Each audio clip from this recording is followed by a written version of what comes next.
I now invite Mrs. Farsha Shampande, laureate individual category, to deliver her statement. The chairperson, सन्माननीय अध्यक्ष, माननीय कार्यकारी संचालिका नटालिया मॅडम, UNFPA, उपस्थित मान्यवर, प्रिय मित्रांनो आणि बंधू भगिनींनो, I can talk in English, but as we are working for women, I think even my mother tongue should be respected on this dais. So I'm talking in my mother tongue, Marathi.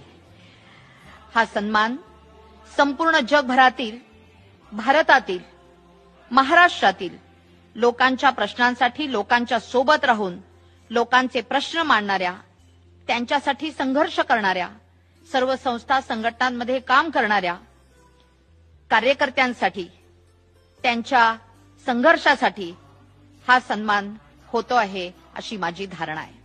संयुक्त राष्ट्रांनी जपलेल्या मूल्यांचे आणि तत्वांचे, प्रामुख्याने समता, शांती, मानवी प्रतिष्ठा आणि सर्वांसाठी, विशेषतः उपेक्षित आणि असुरक्षित लोकांच्या हक्काच्या पालनासाठी मी त्यांच्या सोबत राहण्याची या ठिकाणी ग्वाही देते आहे.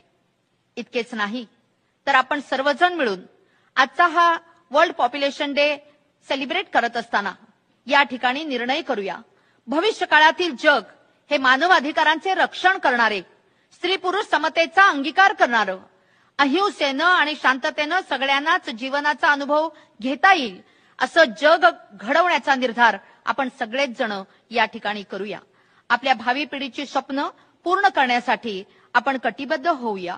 आपल्या सर्वांच्या साक्षीने त्या दिशेने पडलेलं हे माझं आज महत्वाचं पाऊल आहे असं मी मानते आणि हा पुरस्कार ही भविष्य काळात मला ऊर्जा देणारा ठरेल असं नमूद करते. समस्त भारतीयांच्या वतीने, समस्त लोकांच्यासाठी जगभरात लढणाऱ्या कार्यकर्त्यांच्या वतीने अतिशय नम्रतापूर्वक मी हा पुरस्कार स्वीकारते आहे. धन्यवाद.